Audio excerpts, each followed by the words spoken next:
Mientras estaba sentado aquí, estoy mirando a cada uno de ustedes. ¿Saben? Cada uno de nosotros tiene su propio secreto. Yo no conozco a cada uno de ustedes, pero cada uno de ustedes sí se conoce. Y probablemente hemos venido hoy aquí por una razón. Hemos venido aquí porque a pesar de que tenemos nuestras propias convicciones, sin embargo a veces esas convicciones no nos funcionan. Aunque tenemos recursos, aunque tenemos amigos, aunque no estamos solos, a veces nos sentimos solos. ¿Saben? El mundo, los líderes del mundo, reconociendo la grande necesidad que hay en cada uno de los seres humanos, ha hecho un esfuerzo impresionante para tratar de que todo el mundo se sienta aceptado, que todo el mundo se sienta bien, que todo el mundo se sienta querido. Pero tristemente, cada vez son mayores los intentos de suicidio y los suicidios por sí mismos. Cada vez hay más tristeza en este mundo, cada vez hay más dolor. Y en esta mañana, cuando yo los miro a ustedes, y esto no tiene nada que ver con el pastor, aún el pastor de esta iglesia está entre ese grupo, estoy yo también. A veces nos sentimos como la Escritura dice, que somos como ovejas que no tienen pastor. Y Jesús se compadeció de la multitud porque dice que la multitud parecían como ovejas que no tenían pastor. ¿Será que en esta mañana tú te sientes que a pesar, aún siendo miembro de la iglesia, hay cosas que tú no logras comprender? Tal vez hay algún tipo de tristeza, algún tipo de incertidumbre en tu corazón que no te deja ser feliz completamente. Y tal vez por eso en esta mañana hemos venido aquí. Todos necesitamos de Dios. Pero necesitamos de un Dios que tiene, por así decirlo, la fórmula para que nosotros podamos tener esa paz que nos falta. Y es por eso, por esa razón, a veces somos miembros de la iglesia por muchos años y todavía no hemos encontrado esa paz que dice la Biblia que sobrepasa todo entendimiento. Y mi pregunta para ti en esta mañana es, no tienes que responder, es solamente para ti. ¿Tienes tú en Cristo esa paz que sobrepasa todo entendimiento? Yo te quiero decir, es posible tener una paz que sobrepasa todo entendimiento. Tú puedes salir en esta mañana de aquí, en esta tarde, con una paz que sobrepasa todo entendimiento. Amén. Depende para qué viniste en esta mañana, en esta tarde. Yo quiero invitarte a leer nuevamente el versículo 10, 9 y 10 del libro a los Romanos, la carta a los Romanos. Dice que si confiesas con tu boca que Jesús es el Señor y creyeres en tu corazón que Dios le levantó de los muertos, serás salvo. Porque con el corazón se cree para justicia, pero con la boca se confiesa para salvación. Y quiero que tengan un verso en la mente mientras vamos hablando. La Biblia dice en Santiago, la carta de Santiago, capítulo 4, versículo 7: someteos pues a Dios, resistid al diablo y huirá de vosotros. La razón por la que nosotros tenemos a veces esta incertidumbre que nos hace inclusive dudar si nosotros somos cristianos, realmente, si estamos siendo sinceros, que nos hace dudar si algún día vamos a encontrar como diciendo, yo me siento así, pero cuando yo lo tenga voy a sentirme así.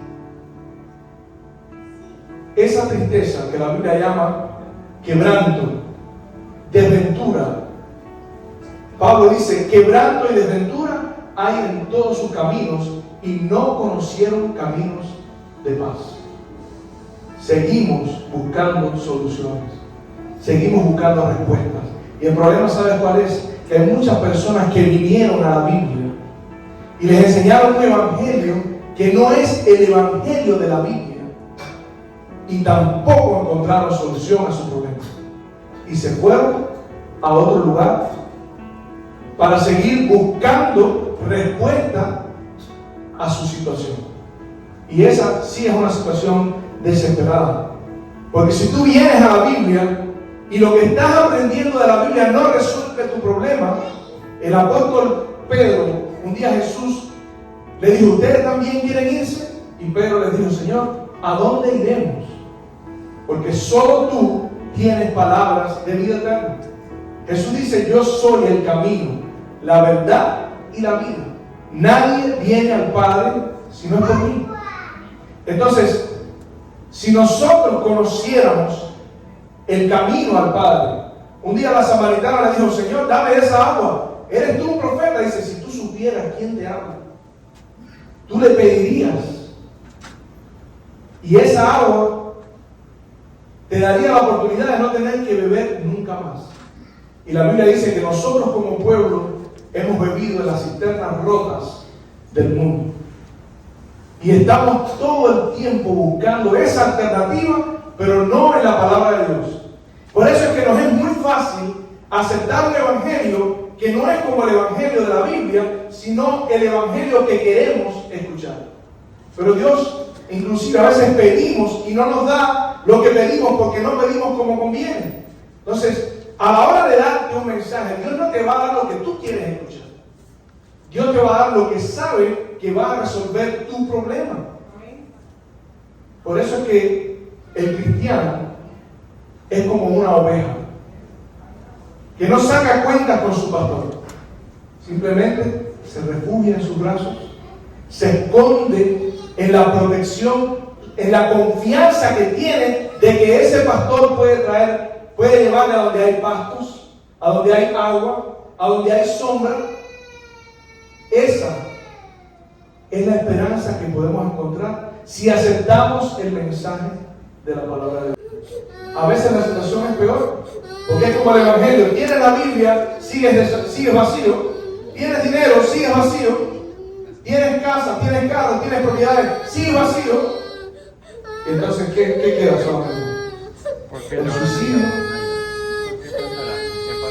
hundirse en los vicios, tratar de refugiarse en algo que te ayude a salir de esta realidad que te atormenta y que no te deja ver las cosas en su correcta perspectiva.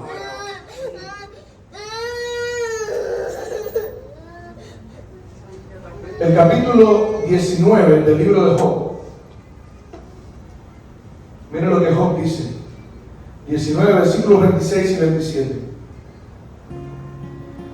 Dice, y después de deshecha esta mi piel, en mi carne he de ver a Dios, al cual veré por mí mismo, y mis ojos lo verán y no otro, aunque mi corazón desfallece dentro de mí.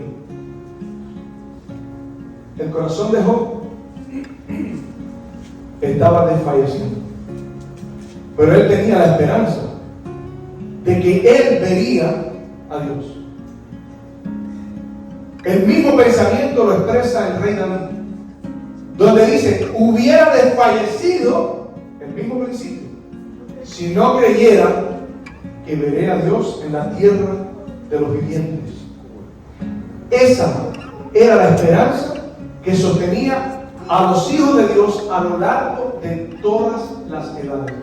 Y Jesús le dijo a su iglesia, en el mundo tendréis aflicción, pero confíen, porque yo he vencido al mundo. Y cuando Jesús estaba yendo, en su oración le dijo al Padre, Padre, guárdalos en mi nombre, no los quites del mundo, pero guárdalos en mi nombre.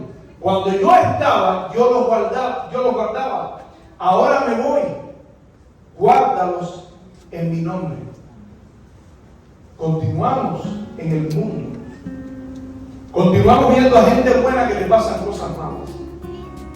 Continuamos viendo a gente mala que le pasan cosas buenas, entre comillas.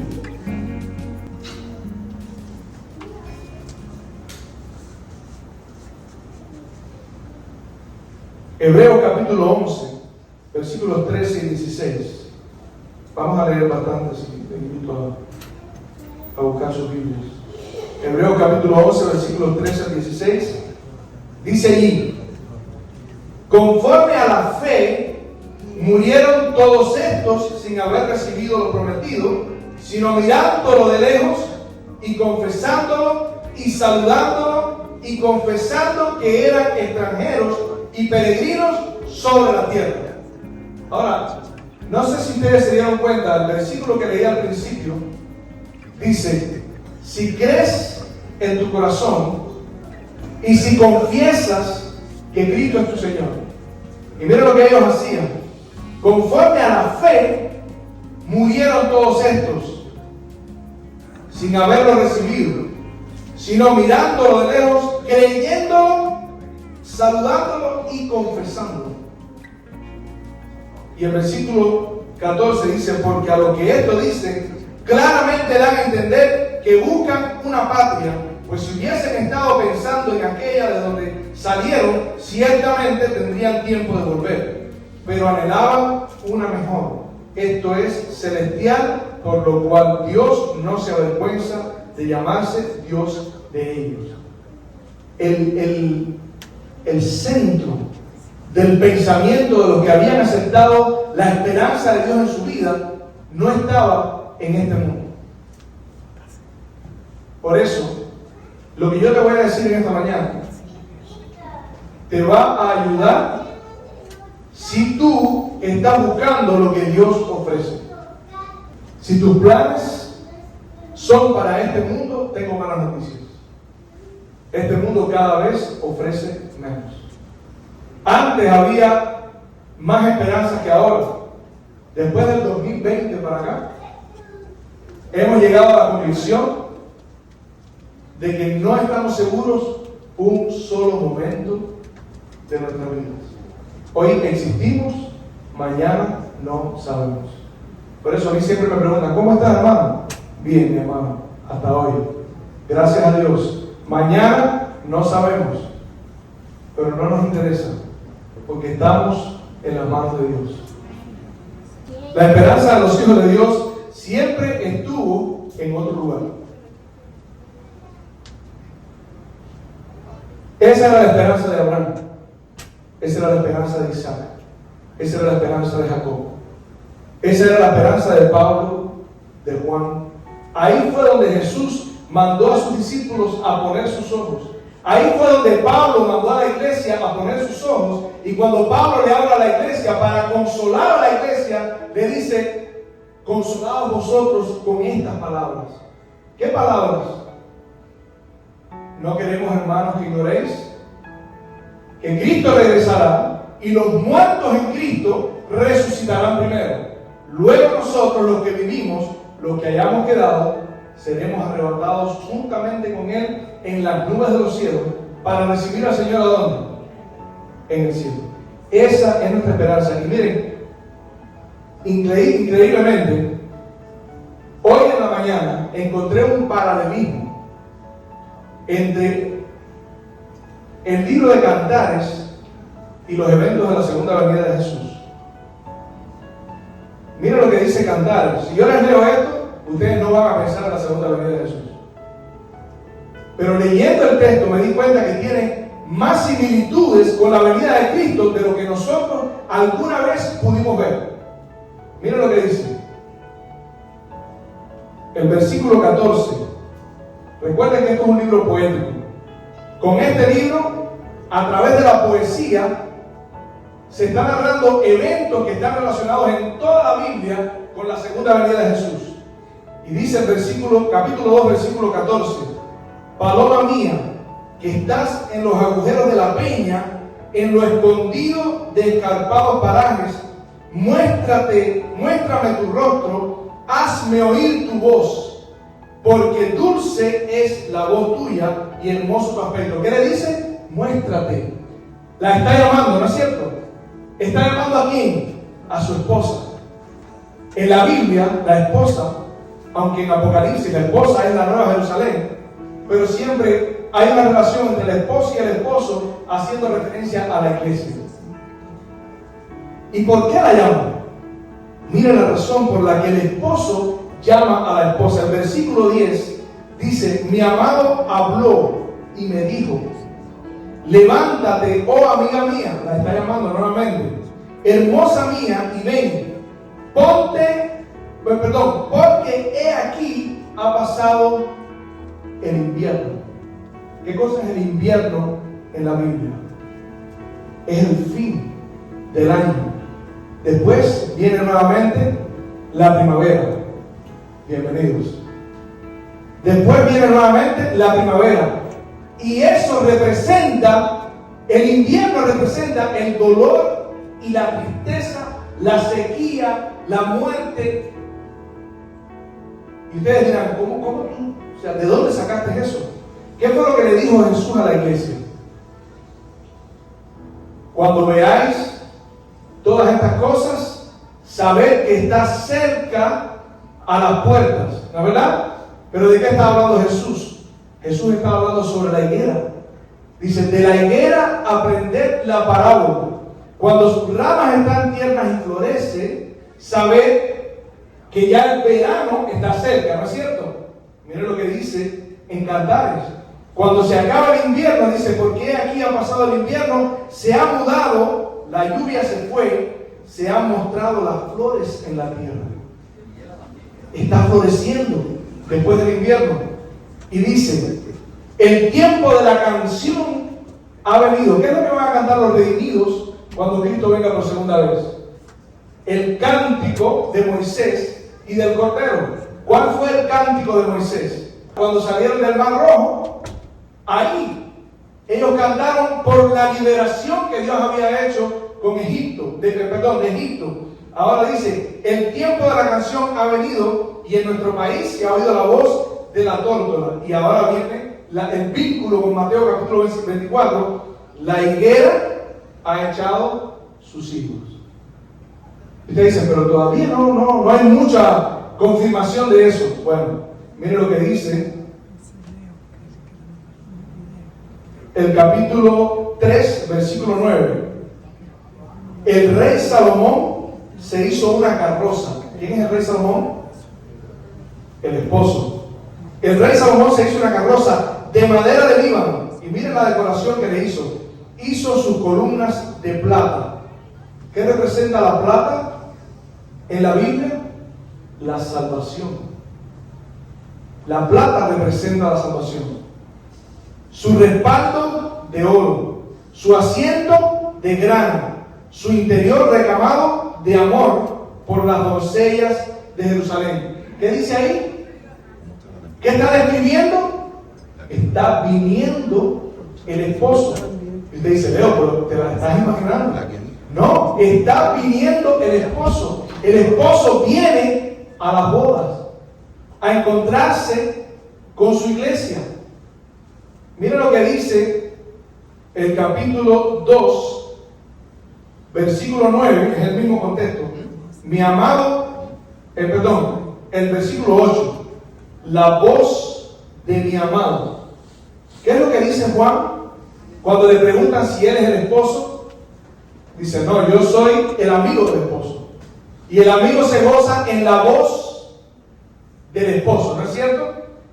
¿Qué es lo que dice San Pablo que va a suceder cuando Jesús regrese por segunda vez? ¿Cómo viene Jesús?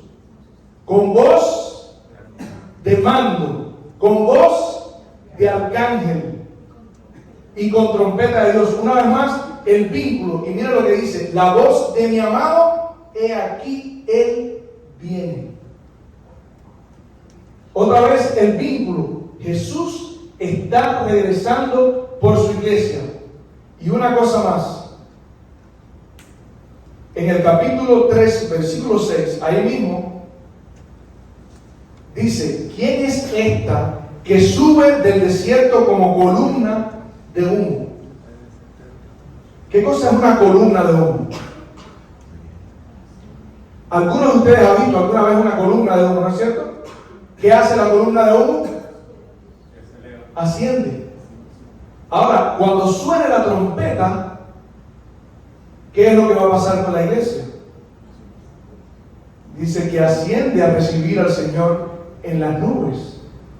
De manera que a través del poema, del libro de Cantares, Dios está tratando de que nosotros veamos la perspectiva de la segunda venida de Cristo desde un punto de vista del amor. Dios viene por amor a su iglesia. Y en el capítulo 2, ahí mismo dice, me llevó a la casa del banquete. ¿Qué vamos a tener en el cielo? Banquete, una gran cena. Y dice, y su bandera sobre mí es amor. Fue el amor. Amén. Querida familia, la esperanza de la iglesia es la segunda venida de Jesús. Ahora, hay un detalle sobre el cual quiero desarrollar una parte muy importante.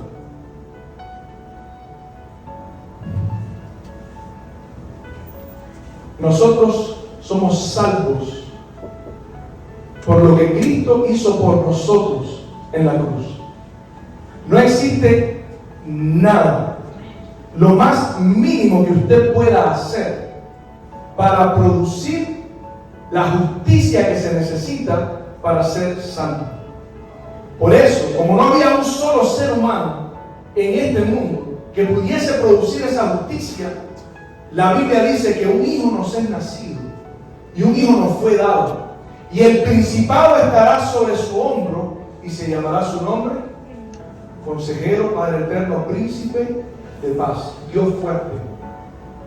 Y Pablo enseña que por cuanto los hijos participaron de carne y sangre, él también participó de lo mismo para destruir por medio de la muerte al que tenía el imperio de la muerte. Quiere decir, la salvación está garantizada. Cuando Cristo murió en la cruz, perdonó, escuchen bien, perdonó todos los pecados que alguna vez se cometieron en esta tierra y hasta la segunda venida de Cristo. Y yo sé que algunos se pueden alarmar, pero yo no estoy predicando un evangelio fácil. Te estoy diciendo esto porque lo que viene es más fuerte. Cristo perdonó todo pecado, los pecados del mundo. En este momento, Dios no tiene nada en contra del mundo. El mundo no le debe nada legalmente a Dios. Por eso es que cuando Adán pecó, Dios pudo acercarse y decirle, ¿qué hiciste? ¿Qué pasó? ¿Quién te habló? Porque Dios le había dicho, el día que peques, morirás. ¿Sabes por qué Adán no murió? Porque había un plan eterno que decía que alguien iba a pagar por el pecado de Adán, y escuchen ahora, para poder restaurar a Adán a su posición anterior. Restaurar a Adán a su posición anterior. Lo que pasó en la cruz pagó completamente. Por eso Dios puede hacer salir su sol sobre buenos y sobre malos. Por eso los malos, dice la Biblia, irritan a Dios y no les pasa nada. Porque Dios no tiene nada en contra de los malos. Dios ama a los malos. La Biblia dice, yo no quiero que perezca el impío. El impío es malo, ¿cierto? Ahora resulta que todos nosotros somos malos. Los impíos desarrollaron su maldad a un nivel impresionante, pero nosotros también somos malos. Aquí dentro de la iglesia, nosotros también somos malos. Nosotros también nos molestamos con nuestro hermano, con nuestra esposa, con nuestros amigos, acariciamos el odio, acariciamos la envidia, acariciamos el orgullo, y a veces tenemos pecados que son peores que los que se ven. Y yo no estoy diciendo que los que se ven son mejores o que son aceptables, pero el orgullo y el egoísmo no se ven. La soberbia. No hay pecado tan contrario al carácter y al amor de Dios como lo es el egoísmo. La gente piensa muchas veces que lo contrario del amor es el orgullo, ¿no? Es el egoísmo. El amor es dar. El egoísmo es para mí, para mí. Dios no tiene nada en tu contra. Dios te ama. Y la Biblia dice, Jesús dijo, mi Padre me ama tanto. Mi Padre me ama. Normalmente me amaba, pero ahora me ama más. Porque yo pongo mi vida por ti. Piensen. Jesús dice, y yo no voy a interceder delante de ti, delante de mi Padre por ti, porque el Padre mismo te ama. La razón por la que todo esto existe, el plan de la redención, es porque Dios te ama. Y tú no tienes que seguir viviendo con la incertidumbre. Tú no tienes que continuar viviendo con la duda de si Dios te ama o no te ama. Porque en el momento en que tú extiendas tu mano, no tienes que sentir que Dios te está perdonando. Tú solamente tienes que aceptar que Dios te perdonó. Ahora viene la otra parte. Tristemente, eso suena fácil, ¿no? ¿Suena fácil o no suena fácil? La Biblia dice, si creyeres en tu corazón que Dios resucitó a Cristo y confiesas que Él es tu Señor, serás salvo. Fácil. ¿De qué otra forma más fácil podría ser la salvación? Sin embargo, en el capítulo de Cantares, aquí mismo donde estamos hablando, en el versículo 11, hay otra conexión. Y esta conexión dice, versículo 11 del capítulo 2, cuando el esposo viene, dice, salid, para que vean que el esposo está viniendo. Salid, oh doncellas de Sión, y ved al rey Salomón con la corona que le coronó su madre en el día de su desposorio. ¿Eso no les hace pensar en algo? Salid, doncellas de Jerusalén, a recibir a quién? Al esposo. ¿Dónde en la Biblia dice eso? Mateo capítulo 25. La parábola de las 10 vírgenes. Otra vez hablando sobre la venida de Jesús. Mateo capítulo 25 dice el versículo 6. Mateo 25, 6. Salid a recibir al esposo. ¿Saben qué es lo triste? Que habían 10 vírgenes, pero solamente 5 entraron. Solamente 5 entraron. Y hay muchas cosas que yo no entiendo, no del Evangelio, sino del Evangelio que a veces escuchamos que se predica. Si esto no fuese así, ¿qué propósito tiene Jesús? Porque esto lo está contando Jesús. ¿Qué propósito tiene Jesús en decirle a la iglesia que hay 5 que entran y 5 que no entran? A pesar de que todas tenían lámpara, a pesar de que todas tenían aceite. ¿Qué propósito tiene Jesús al decirte esto? ¿Sabes? Mateo capítulo 24, nosotros muchas veces nos enfocamos en lo equivocado. Señales, señales, señales. Pero Jesús no está hablando de las señales. Jesús está diciendo, mirad que nadie os engañe. ¿Y sabe por qué Jesús está diciendo eso? Porque Jesús está hablando de un tiempo en que dice que si no fuesen acortados aquellos días, nadie sería salvo. Y hoy en día hay personas que tienen el atrevimiento colosal de ignorar estas cosas y decir que todos nos vamos a salvar. Aún en nuestra iglesia, hay personas que predican eso. Y yo quiero decirte, esto es algo que las personas van a escuchar en internet. Lo estoy haciendo con toda intención. Jesús dio una advertencia y dijo, si bien es muy fácil salvarse, tú tienes que aceptarlo. Tú tienes que entregarte. No basta creer. No basta creer, lo estoy diciendo bien claro. Hay personas que dicen, no, si yo creo en Cristo, no basta creer. La Biblia no dice que creer es lo que te salva. Lo que te salva es Cristo. Y el texto de Romanos dice claramente, si crees, pero si confiesas que Cristo es tu Señor. ¿Y qué significa confesar que Cristo es tu Señor? Cristo es tu dueño. Tú eres su propiedad. Y si usted quiere entender esto mejor, tiene que ir al libro de Deuteronomio, el capítulo el 15, y Éxodo capítulo 21, donde habla sobre el esclavo hebreo. La manera correcta de tú entender cómo ser salvo no está solamente en el Nuevo Testamento. Es más, yo te quiero decir que tú puedes tener un concepto equivocado sobre la salvación si no lo interpretas a la luz del Antiguo Testamento.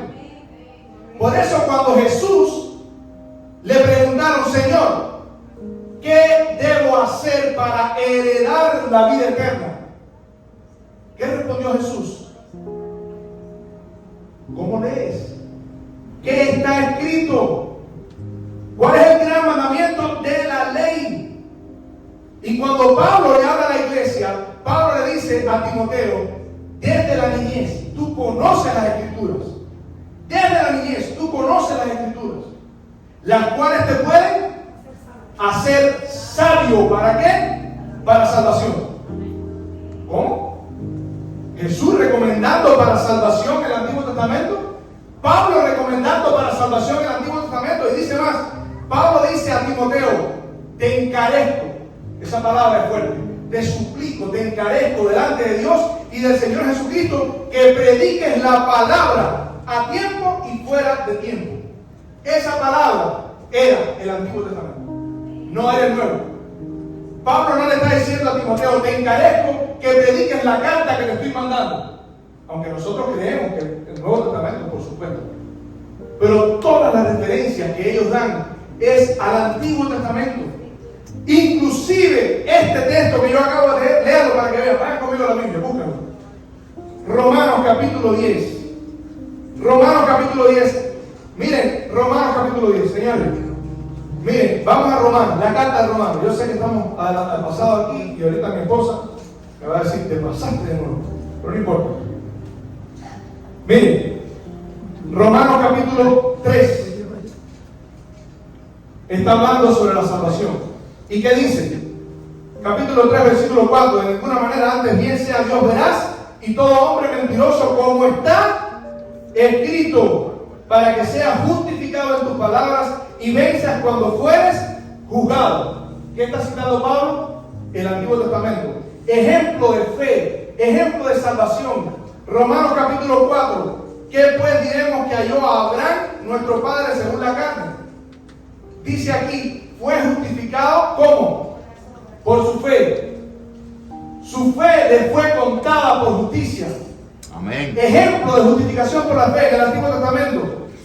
Y ahora vamos al texto de Romanos capítulo 10. Mira lo que dice Romanos capítulo 10. Versículo 9. Que si confesares con tu boca... no, espérate un momentito, vamos a ver un poquito antes, a ver de qué Pablo está hablando. ¿De dónde Pablo sacó eso? Dice allí, porque, versículo 4, porque el fin de la ley es Cristo, para justicia a todo aquel que cree. Porque de la justicia que es por la ley, Moisés escribe así, el hombre que haga estas cosas vivirá por ellas. Pero la justicia que es por la fe, dice Moisés así, No sea que en tu corazón, no digas en tu corazón, ¿quién subirá al cielo? Que es para traer abajo a Cristo. O ¿quién descenderá al abismo? Al abismo. Esto es para hacer subir a Cristo de entre los muertos. ¿Mas qué dice Moisés? Cerca de ti está la palabra en tu boca y en tu corazón. Esta es la palabra de fe que nosotros predicamos. Eso es lo que dice Pablo. Pablo dice, esta es la palabra de fe que nosotros predicamos. Está en el Antiguo Testamento. Tú quieres saber cómo salvarte, tienes que leer el Nuevo Testamento a la luz del Antiguo Testamento. No hay otra forma. Y siempre, escuchen esto, siempre que ellos citan las Escrituras, que recomiendan estudiar las Escrituras, ¿saben lo que ellos dicen? Lo comparan, hacen un contraste con los hombres malos. Donde dice, desde la niñez han sabido las Escrituras, el contexto es, debes saber que en el tiempo del fin vendrán hombres, tiempos peligrosos, porque habrán hombres avaros, vanagloriosos, blasfemos, desobedientes a los padres. Y abajo dice, pero tú sabes de quién has aprendido, de la palabra. Por eso, tú conoces la palabra, la cual te puede hacer sabio para la salvación. Cuando Pedro habla de la palabra profética más segura, dice, porque vendrán maestros, de la manera que hubieron falsos profetas, así también vendrán falsos maestros. Y cuando Pablo le dice a Timoteo, predica la palabra, dice, porque en aquel tiempo vendrán hombres que tendrán comezón de oír y se apartarán de la verdad y se volverán a las fábulas. Está claro, tú quieres saber cómo ser salvo, tienes que encontrarlo en el Antiguo Testamento y el Nuevo. No puede ser solamente el Nuevo. Porque puedes encontrar correctamente. Si tú vas al Nuevo solamente y lo estudias correctamente, vas a entenderlo. Pero la influencia de la cultura que te rodea es tan fuerte que tú no tienes cómo evaluar correctamente lo que se está diciendo ahí. Para tú entenderlo, tú tienes que entender de qué estaban hablando en ese tiempo. Todo el Nuevo Testamento es una referencia del Antiguo Testamento. Y termino con esto.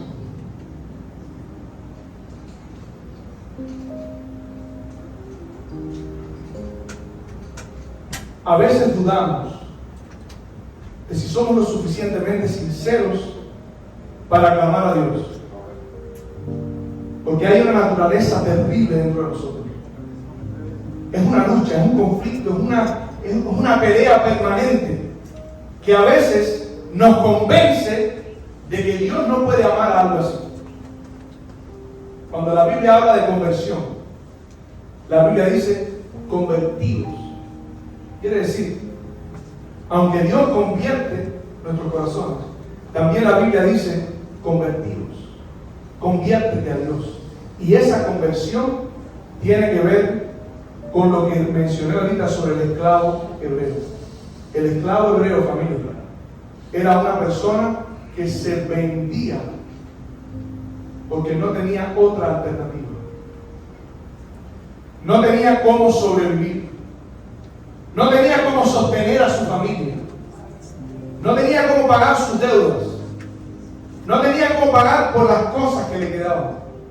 ¿Y sabe lo que hacía? Se vendía a otra persona. Y tenía que obedecer a esa persona, aunque no lo amaba. Cuando nosotros venimos a Dios, hay una ironía muy grande que dice que venimos a Dios por amor. La Biblia no enseña eso. Y yo sé que muchos lo pueden cuestionar. Pero no venimos a Dios por amor. Venimos a Dios porque lo necesitamos. Porque la fe es un fruto del Espíritu. El amor es un fruto del Espíritu. El gozo, la paz, la paciencia, la benignidad, la templanza y todas esas cosas las encontramos en Cristo. Y si usted no busca en Cristo esas cosas, se va a frustrar y va a terminar, como dijimos al principio, pensando en suicidarse. Porque teniendo el mensaje de la Biblia, usted no tiene respuesta. Tiene que llegar un punto en nuestra vida en que entendamos que tenemos que correr y refugiarnos en los brazos de Jesús y guiarnos no por nuestros sentimientos, sino por sus promesas. Amén. Él ha prometido salvarnos. Amén. Y Él dice, el que viene a mí, yo no le echo fuera. Amén. No importa cuál sea tu situación, no importa cuál sea el problema, el desafío que tú tienes en tu cabeza, no importa. Para Dios todas las cosas son posibles. Es fácil salvarse. No te pierdas. No confíes en ti mismo.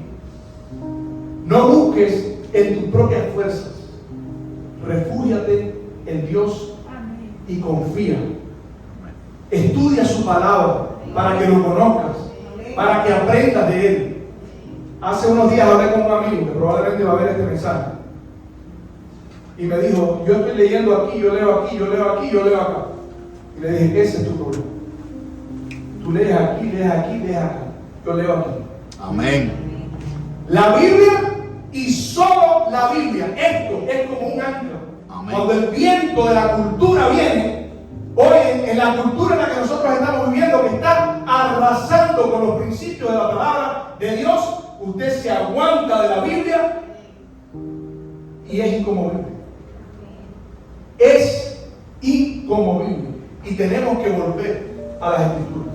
Amén. Tenemos que volver a las Escrituras. Pensando que teníamos este mensaje, empezamos a confiar en maestros que ahora explican las Escrituras. Y esos maestros que entraron, según la Biblia, encubiertamente, ahora están enseñando cosas que nosotros estamos confiando. Y dice la Biblia que encubiertamente arrastran tras sí a los discípulos. Y Elena White dice, debemos hacerle frente a estos hombres, no porque sean malas personas, sino porque enseñan errores que arrastran al pueblo. No podemos conocer a Dios correctamente, y el conocimiento de Dios no lo vamos a conocer correctamente si no vamos a las Escrituras. Amén. Y el conocimiento de Dios, escúcheme esto y con esto sí termino. Amén. El conocimiento de Dios te lleva a la victoria. El conocimiento de Dios te lleva a vencer el pecado en tu vida. El conocimiento de Dios te lleva a vencer al diablo. ¿Sabes por qué nosotros no tenemos problemas hoy? Porque no somos un problema para el diablo. No somos un problema para él. Cualquier problemita pequeño nos arrastra. Cualquier enseñanza pequeña nos arrastra. Cualquier problema que tengas con tu esposa, o cualquier situación con tus amigos, te arrastra. Entonces, tú no eres como Job, tú no eres un problema. Pero cuando tú vences primero en tu vida y el diablo no te puede, la Biblia dice que el que tiene la simiente de Dios en su vida no practica el pecado. No es que no es pecador, es que no practica el pecado. Y cuando usted no practica el pecado, el diablo entonces empieza a crear, ya las tentaciones no son solamente potentes, con tus defectos, con tus problemas, con tu vista puesta, qué malo soy, mira lo que hice, mira lo que no hice, y con lo que hiciste. Ahora los problemas vienen con la gente de afuera. Por eso la Biblia dice que los enemigos del hombre serían los de su propia casa. Por eso es que el dragón persigue a la mujer. La mujer de Apocalipsis 17, nadie la persigue. ¿Por qué? Porque no tiene amigos. Pero la de Apocalipsis 12 es perseguida. ¿Por qué? Porque tenía al hijo varón. Y tú eres esa iglesia. Deja que Jesús nazca en tu vida. Amén. Y toma la resolución de entregarte a Él sin reserva. Y lo demás, déjaselo a Él. Amén. Yo quiero preguntarte esta mañana. ¿Te gustaría entregarle a Dios esas cosas que ahora mismo tienes en tu mente, que te dicen que no, que tú no puedes? ¿Te gustaría que Dios te libre del pecado? Porque tú puedes ser libre del pecado. La Biblia dice que si eres un esclavo, un siervo de la justicia, tú puedes ser libre del pecado. De hecho, es la única forma. Y la ilustración del siervo hebreo, para mí, es similar a la ilustración que Jesús dio. Dice, venid a mí los que estáis trabajados y cargados, y yo os haré descansar. ¿Cómo? ¿Cómo Él te hace descansar? llevad mi yugo sobre vosotros y aprended de mí, que soy manso y humilde de corazón. ¿Saben lo que hacía el esclavo hebreo al principio? Rompía los instrumentos de trabajo, se molestaba con su dueño, hablaba mal de su dueño, pensaba mal de su dueño, malinterpretaba todas las cosas que hacía su señor, porque era un esclavo y nadie es un esclavo a gusto. Pero un día, dice la ilustración, que él comprendió que todo lo que su señor hacía era por su propio bien, era para mantenerle salvo, era para mantenerle lleno, era para mantenerle feliz con su esposa, con sus hijos, protegidos. Tenía comida con su dueño, tenía agua con su dueño, tenía sombra con su dueño, tenía trabajo, tenía todo lo que necesitaba para vivir. Y ese día comenzó a cooperar con su Señor, comenzó a ayudar a su Señor en su propia salvación. Y cuando tú comprendes lo que Dios está tratando de hacer contigo, tú empiezas a cooperar voluntariamente con Dios para tu propia salvación. Ya tú no eres un esclavo involuntario porque necesitas solamente. Ahora tú entendiste, ahora tú quieres. Señor, sí, me rindo a ti, te entrego mi vida. ¿Ustedes saben lo que es ser esclavo voluntario? Servirle por amor. Por eso, al final de la historia, lean la historia. Les invito a que lo lean. Está en Éxodo capítulo 21 y en Deuteronomio capítulo 15. Dice, pero si al final de los 7 años, él puede salir libre. Pero si él dijere, yo amo a mi Señor. ¿Cómo? ¿Cómo tú en un periodo de 7 años puedes llegar a amar a alguien que es tu dueño? Ahora tú quieres que siga siendo tu dueño. ¿Cómo se puede entender eso? Y dice que entonces le marcaba como una señal en su oreja y llegaba a ser suyo para siempre, voluntariamente. Esa es la verdad del Evangelio. Dios no te obliga, Dios no te fuerza. Pero Jesús le dijo a Nicodemo, es necesario que nazcas de nuevo. Amén. Es necesario, porque si no, no puedes entrar en el reino de los cielos. Señor, ¿cómo se puede hacer eso? Yo no te lo puedo explicar. Pero como Moisés levantó la serpiente en el desierto, así es necesario que el Hijo del Hombre sea levantado, para que todo aquel que en él cree no se pierda, sino que tenga vida eterna. Esta es la condenación del mundo, que la luz vino al mundo y los hombres rechazaron la luz y amaron las tinieblas. Por eso Jesús le dice a Nicodemo, si tú me aceptas, no eres condenado. Pero si no, ya fuiste condenado. Y eso es lo que Dios está tratando de hacer contigo. Liberarte de la condenación del pecado, la condenación del principio. El plan de la redención es para ti.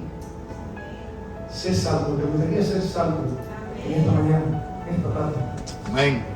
¿Te gustaría pensar en entregarle tu corazón a Jesús como nunca antes, de una forma diferente? Yo quiero invitarte a que te pongas en pie. Si quieres hacerlo, no tengas ningún tipo de presión. Pero si quieres entregarle tu corazón a Jesús de una manera diferente, yo voy a orar por ti. Amén. Porque necesitamos un pueblo que va a cantar el cántico de Moisés y de Cordero.